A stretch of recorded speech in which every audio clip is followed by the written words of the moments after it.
Audio Jungle.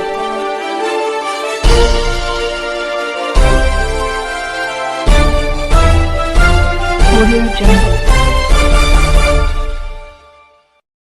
अभी आप देख रहे हैं कंचन न्यूज। इसे लाइक शेयर सब्सक्राइब करना ना भूलें ताकि न्यूज का नोटिफिकेशन सबसे पहले आपके पास पहुंचे।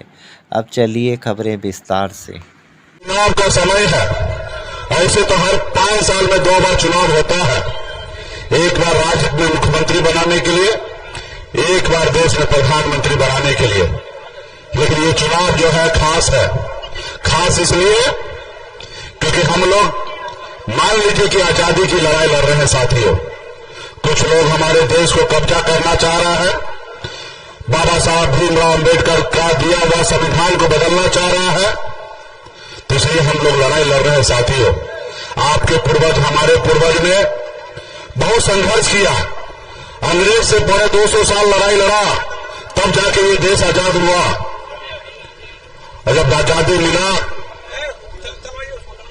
तब हमारे बाबा साहब ने हमें संविधान बना के दिया। लोग हमें अपनी बराबरी का नहीं समझता था। लोग हमारे साथ बैठता नहीं था। लोग हमारे हाथ से पानी नहीं पीता था। ये व्यवस्था था। लेकिन बाबा साहब भीमराव अंबेडकर का जो संविधान है उसने हमें वो ताकत दिया है कि आज एक महिला का बेटा, अति पिछड़ा का बेटा भी सीना उठा के आपके सामने बात रख रहा है साथियों। ये हमारा संविधान का देन है और इस संविधान को ये लोग बदलना चाहता है। तो इसलिए साथियों, ये आजादी की लड़ाई है, इसको लड़िए। आप सबको पता होगा 2014 में मोदी जी आए, क्या सपना आप लोगों को, हम लोगों को दिखाया। और सपना ऐसा दिखाया, उन्होंने कहा आपके अच्छे दिन आएंगे। हमको लगा सही में शायद आज का दिन बुरा है, इससे अच्छा दिन मोदी जी ले आएंगे। हमने उन पर भरोसा किया। उन्होंने किसान से कहा आपकी आमदनी दुगुना कर देंगे। किसान भाई ने भरोसा कर दिया। हमारे देश के युवा को कहा कि आप बेरोजगार हो, आप हमें साथ दो और हम देश का प्रधानमंत्री जब बनेंगे हर साल 2 करोड़ युवा को नौकरी देंगे। उन्होंने कहा कि विदेश में बहुत काला धन चला गया है, बहुत सारा नेता पैसा लूट के विदेश रख दिया है। हम पावर में आएंगे और 1 महीना में विदेश से काला धन लेके आएंगे और आप लोगों के खाता में 15-15 लाख रुपया दे देंगे। और हमारा गरीब भाई को लगा सही में मोदी जी विदेश से काला धन लाएंगे। और आज तक हमारे गरीब भाई काला धन का इंतजार कर रहे हैं कि काला धन कहां है। उन्होंने कहा कि हर गरीब का पक्का घर बना देंगे 2022 तक। और हमारे गरीब भाई ध्यान दे रहे हैं। और अभी मोदी जी बोल रहे हैं कि 2050 में हम अच्छे दिन ले आएंगे। आप बताइए, 2050 तक तो खुद भी नहीं रहेंगे। और शायद हमारे सभा में बहुत सारे लोग हैं 2050 तक रहेंगे भी नहीं देखने के लिए। अब बताइए, जो उन्होंने कहा कि हमको 60 दिन दीजिए, 30 दिन दीजिए, 60 महीना दीजिए, और वो अभी बोल रहा है कि 2050 देख लीजिए। तो साथियों, ये आपका सरकार नहीं है, ये गरीब पिछड़ा का सरकार नहीं है। इसके जो भाजपा के पीछे कौन लोग हैं आप सबको पता है। इनका जो कानून है नागपुर से बनता है। ये कभी गरीब पिछड़ा को कभी अच्छा देखना नहीं चाहता है।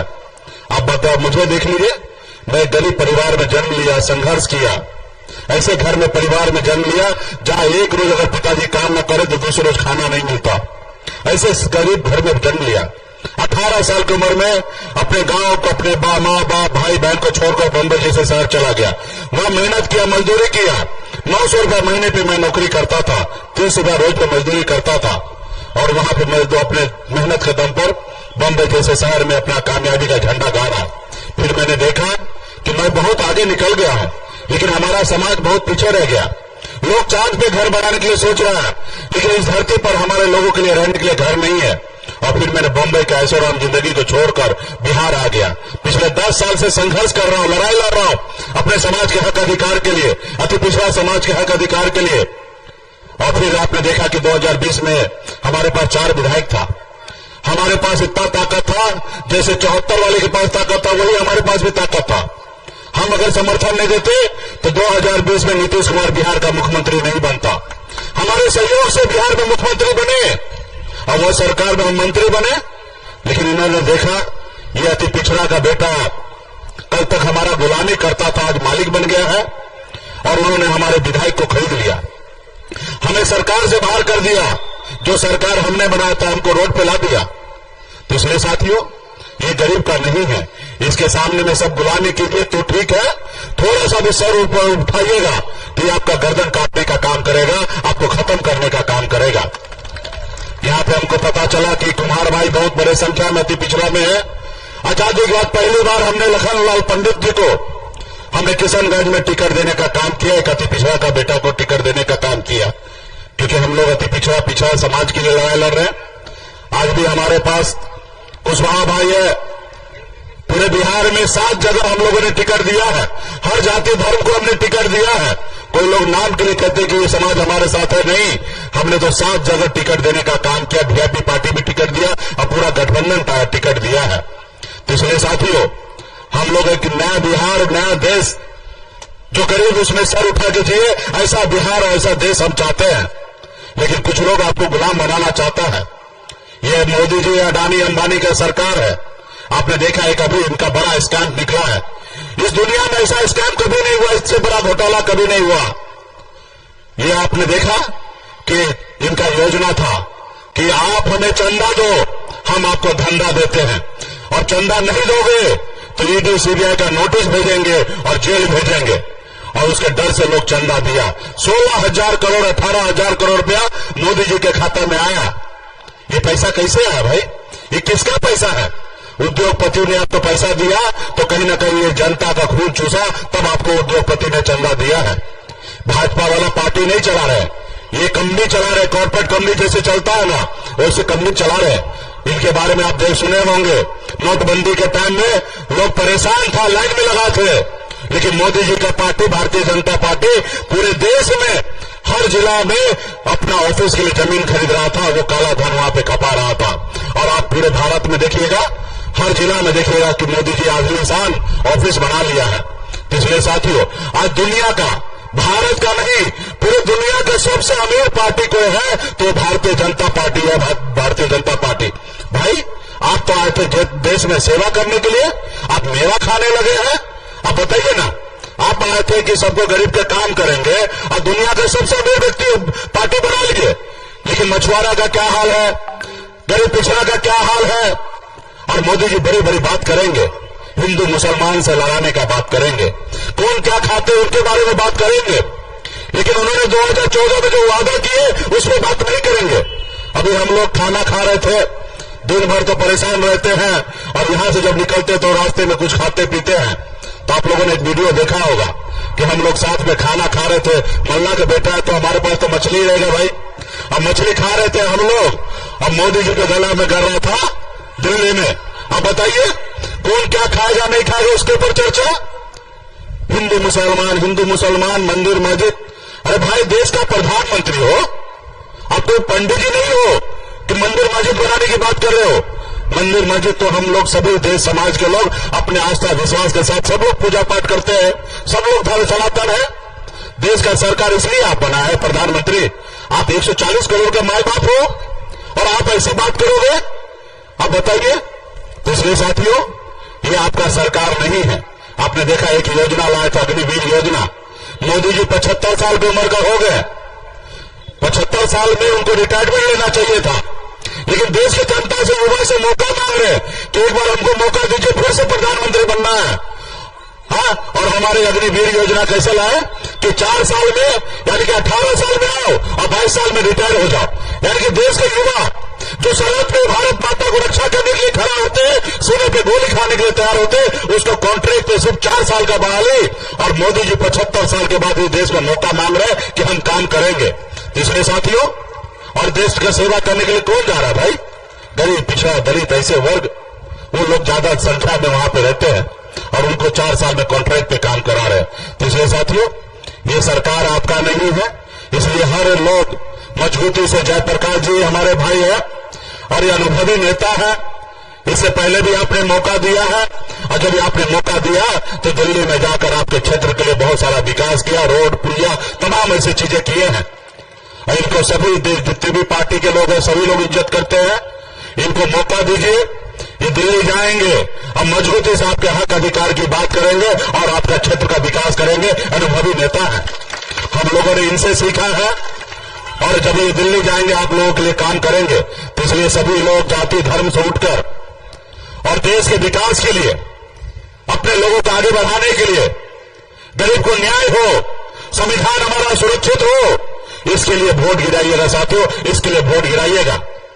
पहले आप सरकारी नौकरी में जाइएगा, 60 साल के बाद रिटायरमेंट होइएगा, लेकिन बाबा साहब भीमराव अम्बेडकर ने पहले ही सोच लिया था कि नेता आएंगे झूठ बोलेंगे, जनता को मालिक बनाए, और इसलिए नेता को सिर्फ 5 साल का मौका दिए हैं कि अगर जो नेता सही वादा जो वादा करे, अगर वो वादा पूरा ना करे तो जनता मालिक है और जनता 5 साल में उसको बदलने का काम करेंगे साथियों, 5 साल में बदलने का काम करेंगे। आप सभी देशभक्त हैं, आप सब अपने सीने पे अपना सोचिए, समझिए कि जो देश के प्रधानमंत्री 10 साल में काम नहीं कर पाया, तो ऐसे प्रधानमंत्री को अभी कोई मौका नहीं देना है, इसको बदलने का काम कीजिए साथियों, अभी इनको समय नहीं देना है। इसलिए तमाम हमारे सभी साथी को बहुत बहुत धन्यवाद, महागठबंधन के सभी नेताओं को। ये अंतिम चुनाव का समय है, चुनाव प्रचार खत्म होना है। हर एक यूथ जितने भी है अपने अपने क्षेत्र में, अपने अपने पंचायत, अपने अपने बूथ पर जाकर मजबूती से खड़ा होकर सामाजिक न्याय को मजबूती दिलाने के लिए काम करें। बहुत बहुत धन्यवाद सभी साथी को।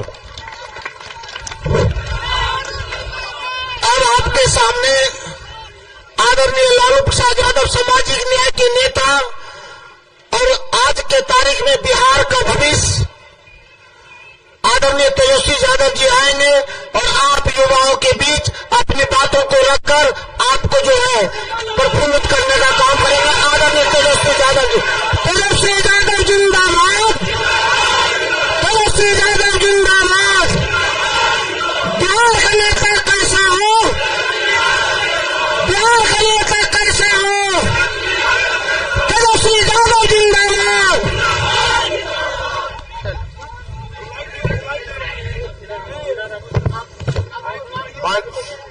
हेलो,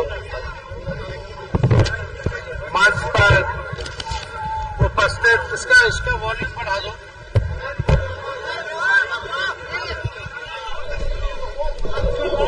हेलो, मंच पर उपस्थित हमारे बड़े भाई वीआईपी पार्टी के संरक्षक भाई मुकेश सहनी जी, मंच की अध्यक्षता कर रहे मनोज यादव जी, बांका लोकसभा संसदीय केंद्र से प्रत्याशी महागठबंधन और इंडिया गठबंधन के राष्ट्रीय जनता दल की तरफ से हमारे अभिभावक जयप्रकाश नारायण जी, औरंगाबाद लोकसभा से हमारे प्रत्याशी भाई अभय कुशवाहा जी, पूर्व मंत्री विजय प्रकाश जी, पूर्व विधायक रामदेव यादव जी, श्री नीलम देवी जी, जयंत जिज्ञासु जी, राजेंद्र यादव जी, गोपाल गुप्ता जी, राजेश पंडित जी, इरफान साहिब जी, दिशु जी, अरविंद सहनी जी, सुभाष यादव जी, प्रमोद यादव जी और सभी महागठबंधन के नेतागण, कार्यकर्तागण, पदाधिकारीगण और देवघर से पूरे विधानसभा से आए हुए हमारे मतदाता साथी, सभी बुजुर्ग अभिभावक को पैर छू करके प्रणाम करते हैं, सभी माताओं बहनों को हाथ जोड़ के नमस्कार करते हैं और सभी नौजवान युवा साथी को यहीं से गले लगाते हैं। देखिए, ये चुनाव जो है बहुत ही महत्वपूर्ण चुनाव है। ये चुनाव देश को बचाने का और देश को बनाने का चुनाव है। एक तरफ हम लोग हैं जो देश के संविधान और लोकतंत्र की रक्षा कर रहे हैं और दूसरी तरफ नागपुरिया कानून को लागू करना चाहते हैं भाजपा और एनडीए के लोग, संविधान को खत्म करना चाहते हैं। इसलिए एक बार आप लोगों के बीच हम आए और यहां से के केंद्र मंत्री हमारे विधायक जयप्रकाश जी प्रत्याशी है और लालू जी का यही संदेश है कि जाकर के बांका के लोगों से अपील करना कि एक वोट जो है लालटेन पर बटन दबा करके जयप्रकाश जी को जिताए। और मुझे पूरा भरोसा है देवघर की जनता पर कि इस बार देवघर की जनता जो है यहां से लालटेन जलाने का काम करेगी। देखिए 14 से मोदी जी प्रधानमंत्री हैं। कब से? यानी कितने साल हो गया? 10 साल।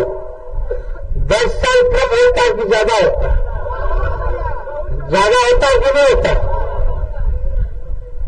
14 में क्या बोले थे भाई दोनों मोदी आएगा तो हर साल 2 करोड़ नौकरी देगा, काला धन ला के 15-15 लाख रुपया खाता में देगा। मोदी आएगा तो अच्छे दिन लाएगा। बोलते थे कि नहीं बोलते थे? चलो भूल गए। 14 में तो ये बोलते थे कि चीनी मिल बिहार में सब चालू करा देंगे, उसी का चीनी का चाय पिएंगे। ना मोतिहारी में खोला ना नवादा गवादी उसी का द्वारा खोला। खैर अलग बात है। बोलते थे मोदी जी 14 में बिहार को विशेष राज्य का दर्जा दे देंगे। अभी तक खुलने ही वाला है, 10 साल हो गया। 19 में 14 के बाद भूल गए और लोगों को भूलवा दिए, है कि नहीं? 19 में लोग भूल गए रे भाई, ना नौकरी पूछ रहे हैं लोग, ना 15 लाख रुपया पूछ रहे हैं। तो 19 में क्या बोले मोदी जी? मोदी आएगा 19 में तो किसानों का आय दुगुना कर देगा, गरीबी खत्म कर देगा, महंगाई मिटा देगा। कहा था कि नहीं कहा था? मेक इन इंडिया सब काम कर देगा। सब लोग फिर फसल गए। अब 14 और 20 में इतना झूठ बोले मोदी जी कि अब 24 में बोलने के लिए कोनो काम रह ही नहीं गया। अब 24 में क्या कह रहे हैं? अब तक भाई 10 साल में इतना झूठ बोले, ही करेंगे ये करेंगे, कुछ तो किए नहीं। तो 24 में बोलते हैं हिंदू, मुस्लिम, मंदिर, मस्जिद, इस्लाम, सनातन, सोना चाहते मंगलसूत्र बोल दिए। अरे भाई मोदी जी जो है झूठ बोलने की फैक्ट्री है, मैन्युफैक्चरर है, होलसेलर भी है और डिस्ट्रीब्यूटर भी है। और मोदी जी इतना बढ़िया से झूठ बोलते हैं कि गोबर के भी हलवा बना देते हैं। ये सच्चाई है। बताइए आपके बांका के लिए, छोड़ो बांका छोड़ो, हम आपको बताते हैं आपके देवघर के लिए या आपके पंचायत के लिए क्या किया। 10 साल में क्या परिवर्तन आए रे भाई?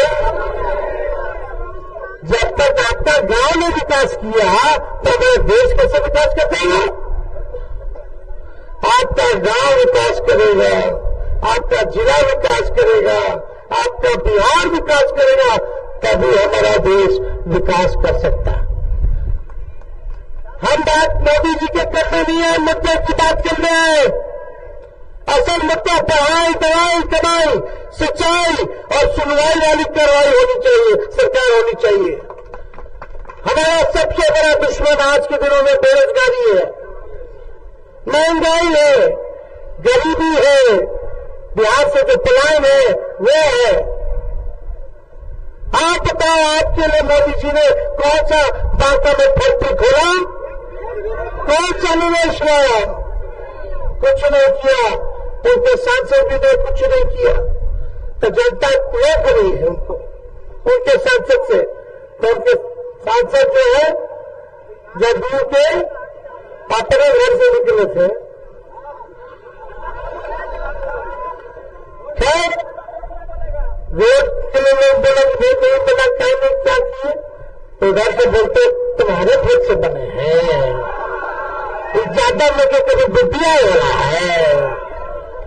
हिसाब लेना है, सबका हिसाब लेना है। लेकिन आप ये बताइए,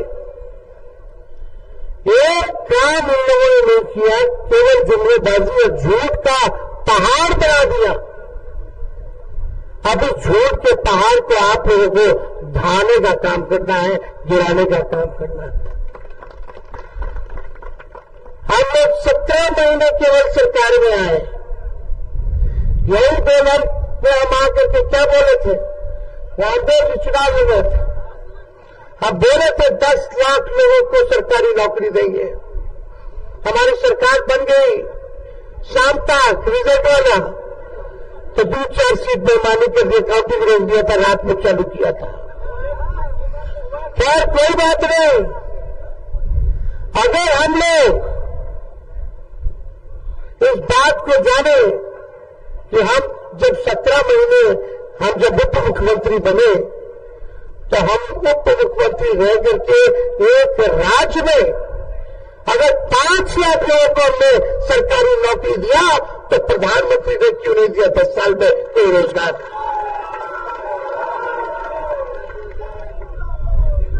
हमने वादा किया था इसी मैदान में बेलर में कि हम जितने स्वयं सहायता समूह है, तालमी मरकज हो, विकास मित्र, टोला सेवक हो, विकास मित्र हो, आंगनबाड़ी हो, सबके मानदेय को दुगुना करेंगे। उसको दुगुना हम लोगों ने किया। हम लोगों ने वादा किया था आरक्षण बढ़ाएंगे, 75% हम लोगों ने आरक्षण की सीमा को बढ़ाने का काम किया। जाति आधारित निर्णय कराया, हमने आईटी पॉलिसी बनाया बिहार में, स्पोर्ट्स पॉलिसी बनाया, हमने टूरिज्म पॉलिसी बनाने का काम किया, इन्वेस्टर मीट कराया ताकि देश भर के सभी बड़े निवेशक बिहार आए। उन्होंने एग्रीमेंट साइन किया 50,000 करोड़ रुपए का कि वो बिहार में निवेश करेंगे।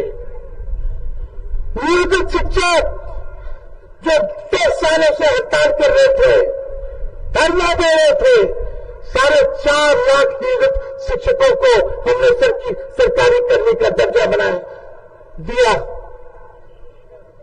5 लाख अलग से 4.5 लाख किए, लेकिन हमारे चाचा जी पलट गए।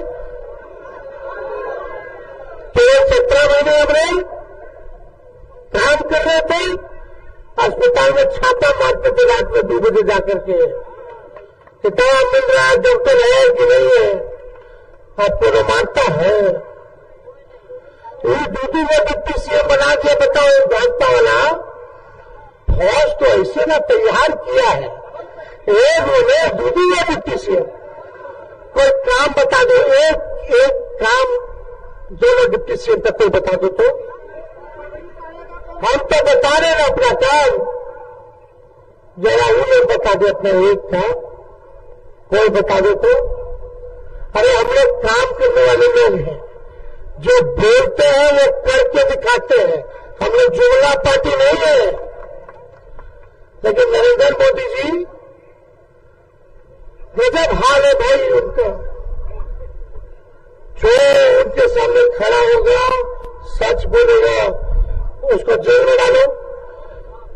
और उनका 3 में जमाई है ईडी, आईटी, सीबीआई, पीछे छोड़ देगा, खाली भी पक्ष घेरता। और मान लो बीजेपी में चला गया तो उसका केस खत्म हो जाता है कि नहीं? अब उदाहरण में इतना लोग के नाम हम गिना देंगे, जो भाजपा में चला गया उसका पाप भूल गया, है कि नहीं? लेकिन मोदी जी ये बिहार है, और लालू जी ये बीमार अवस्था में भी अभी भी मोदी जी को डर है तो लालू जी से है। लालू जी कभी भी डरे नहीं, झूठे नहीं। अरे केस मुकदमा करोगे, जेल में डालोगे, लालू जी डराए वाला है। लालू जी डरे नहीं तो उनका लड़का डरेगा।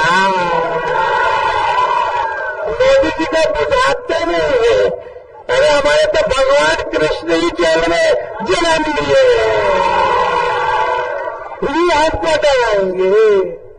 अरे मोदी जी सच बोलेंगे, आपसे सवाल पूछेंगे, हम विपक्ष के नेता हैं, मेरा अधिकार बनता है और मेरा जितना सवाल पूछने का अधिकार बनता है उतना देश का हर एक नागरिक का भी आपसे सवाल पूछने का अधिकार बनता है।